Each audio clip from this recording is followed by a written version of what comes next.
आपके पास हम वापस लौटेंगे, लेकिन एक और जानकारी मिल रही है कि एनआईए ने 14 स्थानीय आतंकियों की पहचान की है। स्थानीय आतंकी, लोकल आतंकी जो मदद पहुंचा रहे थे और इनकी उम्र 20 से 14 साल के बीच बताई जा रही है, 20 से 40 साल के बीच, माफ कीजिएगा, स्थानीय आतंकी है जिनकी पहचान हुई है। तो जो मददगार है उन्हें भी ट्रेस करने का काम तेजी से चल रहा है। 20 से 40 साल की उम्र के 14 आतंकियों को अब पहचान लिया गया है, उनकी पहचान सामने आ गई है। पाक समर्थित आतंकी संगठनों से इन आतंकियों का, ये जो 14 आतंकी है, इनका कनेक्शन है और एनआईए ने इनकी पहचान कर ली है। एनआईए प्रमुख जम्मू कश्मीर पुलिस के साथ अब बैठक भी करने वाले हैं, तो एक डिटेल्ड चर्चा भी होने वाली है जम्मू कश्मीर पुलिस के साथ एनआईए की। और आप समझिए कि जांच का दायरा बढ़ते बढ़ते नित नए खुलासे हो रहे हैं, क्योंकि ये कहा भी जा रहा था कि घाटी में कुछ मददगार जरूर है और 14 लोकल आतंकियों की पहचान, ऐसे में बड़ी सफलता। कर्नल शैलेंद्र सिंह, बड़ी खबर आ रही है, 14 लोकल लोगों की पहचान की गई है। ये बताया जा रहा है 14 आतंकी हैं, 20 से 40 साल इनकी उम्र बताई जा रही है। क्या कुछ समझा जाए इस खबर से? हालांकि आज एनआईए की जो बैठक है वो जम्मू कश्मीर पुलिस के साथ भी होने जा रही है। मुझे लगता है आज गवर्नमेंट, एनआईए और लोकल सिक्योरिटी फोर्सेस बड़ी क्लैरिटी से काम कर रहे हैं कि ये जो overground worker, underground worker, silent worker, active worker, इन सबको लाइन लगानी चाहिए। मैं मान सकता हूं इसमें एक आध कहीं गलती भी हो जाएगी, लेकिन ज्यादा बड़ी बात यह है कि अगर आप जब खंगालना शुरू करते हैं और अगर छोटे से छोटा प्रूफ मिलता है, आप उस बंदे को उठाइए, क्योंकि अल्टीमेटली ये टेररिज्म जब तक आप इंटरनली खत्म नहीं करेंगे, ये सपोर्ट है, ये सपोर्ट की वजह से आ सकता है आदमी। देखिए, अगर वो 15 तारीख को आए हैं, 15 से लेकर 22 तक कहीं ना कहीं कुछ ना कुछ तो किया है। बिल्कुल, रेकी करने भी आए, कई बार लोगों से बातचीत की है। उसमें होता क्या है, मैं आपको बड़ी पर्सनल एक्सपीरियंस से बता रहा हूं कि आप टेररिज्म के साथ नहीं है, लेकिन वो आदमी जो आपके पड़ोस से गुजरा है, आपको दिख रहा है और आप उसको रिपोर्ट नहीं करते हैं, आप टेररिज्म के साथ हैं अब। क्योंकि टेररिज्म देखना, सहना और ना बोलना अपने आप में एक क्राइम है। उतने आप बराबरी के बराबर के होने भी चाहिए, क्योंकि आप, अगर आप टेररिस्ट हैं और मैं चल रहा हूं और मैं आपको देख के ऐसे हो जाऊं, इसका मतलब ये थोड़ी ना कि मैंने टेररिस्ट नहीं देखा। आप, क्योंकि ये जो घोड़े वाले हैं, ये घोड़े वाले बड़ी अच्छी कम्युनिटी है, ऑपरेटर, ये सारे जो है, ये सब एक दूसरे को जानते हैं। अगर कोई नया आदमी आता है तो आपको दिखता है और आपका फर्ज बनता है कि आप इसको रिपोर्ट करें। इसलिए मैं कहूंगा कि 14 कम है, आप देखेंगे ये लाइन और बढ़ेगी, ये संख्या और बढ़ेगी, ये 100% बढ़ेगी। लेकिन सर, लगातार इनके बयान भी दर्ज हो रहे हैं, और क्या आपको लग रहा है कि यहीं से कुछ बड़ा सुराग हाथ लगेगा? क्योंकि जांच एजेंसियों को सैटेलाइट के जरिए पता लगा है कि अभी भी आतंकी भारत की सीमा में ही है, वो यहाँ से नहीं गए हैं। ये एक अच्छा इलेक्ट्रॉनिक, आपको मैं रोक रही हूं, इस बीच बड़ी खबर आ रही है जहां आपको बताया जम्मू कश्मीर में सुरक्षा एजेंसियों ने बड़ी कार्रवाई कर दी है। जो जानकारी हमें मिल रही है, बड़ी कार्रवाई हुई है सुरक्षा एजेंसियों की तरफ से, लगातार एक्शन जारी है, ये हम देख रहे हैं। और सुरक्षा एजेंसी अलग अलग जगहों पर, देखिए, यहां सर्च ऑपरेशन भी चला रही है, जो अभी पिछले कुछ दिनों से हम लगातार देख रहे हैं। और अब जो जानकारी मिल रही है, 100 से ज्यादा संगठनों पर छापेमारी की गई है। इस वक्त की बड़ी, बहुत बड़ी अपडेट है जो हम बता रहे हैं। हुर्रियत के कई गुटों पर सुरक्षा एजेंसियों ने छापा मारा। हमारी सहयोगी अनामिका सिंह हमारे साथ जुड़ रही है। अनामिका, हम ये देख रहे हैं कि ट्रैक डाउन किया जा रहा है उस हर मदद करने वाले हाथ को, और यही वजह है कि हुर्रियत के कई ठिकानों पर 100 ऐसे संगठन हैं जिनके ठिकानों पर छापेमारी की गई है।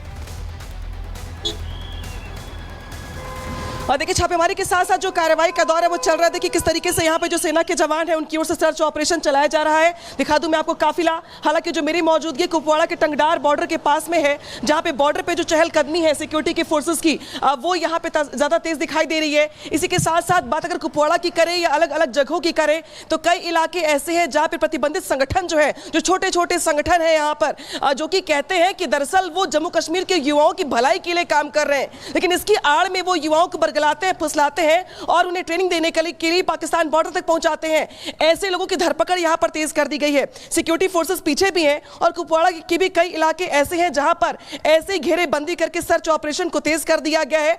हालांकि जो सवाल पूछा आपने, कैसे कई लोगों को चिन्हित किया जा चुका है, कुपवाड़ा जिले में भी ऐसे कई इलाके हैं, क्योंकि कुपवाड़ा की अगर बात करें तो ये टूरिस्ट प्लेस नहीं है, ये टूरिस्ट प्लेस नहीं है। और देखिए, टूरिस्ट प्लेस ना होने के चलते यहाँ पे जो गांव के इलाके हैं, यहाँ पे छोटे छोटे जो संगठन है जो कि इंडिया में प्रतिबंधित है, चाहे जमात इस्लामी हो, चाहे तरीके जमात हो, चाहे वो बाकी अन्य संगठन हो, वो यहाँ पे युवाओं को भड़काते हैं, बरगलाते हैं। और इसीलिए ऐसे लोगों की पहचान की जा रही सुरक्षा बलों की ओर से, क्योंकि कहीं ना कहीं यही ग्राउंड ऑपरेटर्स जो होते हैं वो यहाँ पे लोकल हेल्प करते हैं, लोकल लोगों को बरगलाते भी हैं, उनसे हेल्प लेते भी हैं, उनकी हेल्प करते भी हैं। और ऐसे में अब ये जो सर्च ऑपरेशन एनआईए की ओर से जो कार्रवाई पहलगाम में चल रही है, जम्मू कश्मीर पुलिस की ओर से जो हेल्पिंग हैंड है वो यही है कि जो लोकल सपोर्ट है, जो लोकल चेन है, उसे तोड़ा जाए। एक तरीके से यहाँ पे जो मददगार होते हैं गांव-गांव में काम यहाँ पर किया जा रहा है। यही वजह कि बड़े स्तर पर चेकिंग चल रही है, छापेमारी चल रही है। आप हमारे साथ बने रहेगा। नामिका, आपके पास हम वापस लौटेंगे, लेकिन स्टूडियो में हमारे साथ खास मेहमान भी जुड़े हुए हैं। हमारे साथ defence expert captain Shyam Kumar जुड़े हैं, group captain U K Devnath sir भी जुड़े हुए हैं। लेकिन श्याम सर, पहले आपके पास मैं आ रही हूँ। मैं ये जो तस्वीरें हम लोग देख रहे हैं, कल 3D मैपिंग होती है, आज एनआईए के डीजी पहुंचते हैं और खुलासा ये होता है कि घाटी में 20 से 40 वर्ष के 14 ऐसे लोग हैं जो मददगार के तौर पर काम कर रहे थे, आतंकी स्लीपर सेल के तौर पर काम कर रहे थे। अब ये घटना होने के बाद जो इनको चुन चुन कर निकाला जा रहा है, अब पूरी सफाई हो जाएगी घाटी की, ऐसा लग रहा है। देखिए, जो हमारे नेताओं के बयान आ रहे हैं और प्रधानमंत्री ने जो क्लियर इंगित किया है कि कैसे इस मिनास को टैकल करें, उसमें उन्होंने कहा है कि आइडेंटिफाई, ट्रेस एंड डिस्ट्रॉय। तो उस पार की जो घटनाएं हैं उसको तो हम टैकल कर रहे हैं एक बड़े लेवल पे। इस पार की जो हमारे अंदर की घटनाएं हैं उसको भी टैकल करना है। तो उस हिसाब से उस दिशा में एनआईए टीम वहां पहुंच गई है।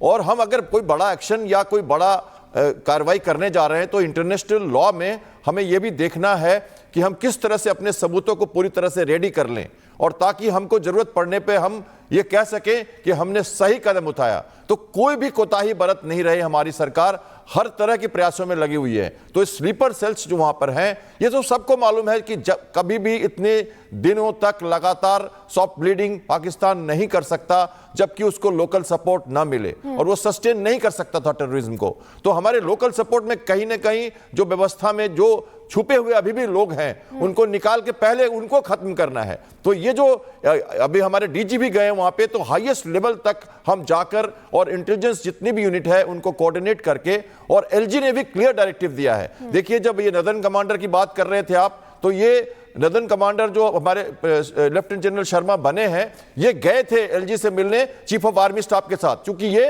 Deputy chief of staff strategy थे अभी। तो उस हिसाब से पूरा एक क्लियर पिक्चर दिया गया है, छूट दी गई है इंटेलिजेंस एजेंसीज को कश्मीर में दी गई है और उसी पर काम होता भी दिखाई दे रहा है। लेकिन पहलगाम आतंकी हमले के बाद भारत के तेवर देखकर पाकिस्तान के पसीने निकल रहे हैं। पाकिस्तान को डर है कि भारत नहीं माना तो पाकिस्तान को मिट्टी में मिलना तय। डरे सहमे पाकिस्तान में सबसे ज्यादा रफाल फाइटर जेट की दहशत है। आखिर बड़ी बड़ी हाकने वाले पाकिस्तान क्यों रफाल के नाम पर सुनकर ही गश खा रहा है, रिपोर्ट के जरिए आपको समझा रहे हैं।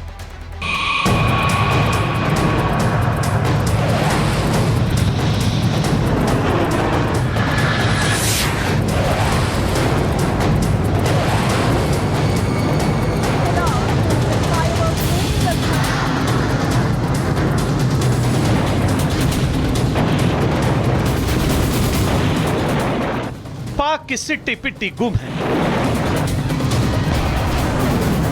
हिंदुस्तान का एक्शन देखकर पाक टेंशन में है। पाक को डर सता रहा है कि भारत किसी भी वक्त उस पर हमला कर सकता है, जिसे लेकर पाकिस्तान के हाथ पांव फूले हैं। पाक की सबसे बड़ी टेंशन यह है कि आखिर जंग खाए हथियारों के दम पर उसकी सेना भारत का सामना कैसे कर पाएगी। लेकिन पाकिस्तान के लिए इस वक्त सबसे बुरा सपना रफाल बन गया है।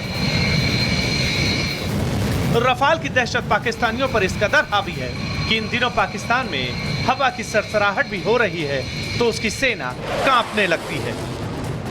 पाकिस्तान में रफाल की दहशत का आलम यह है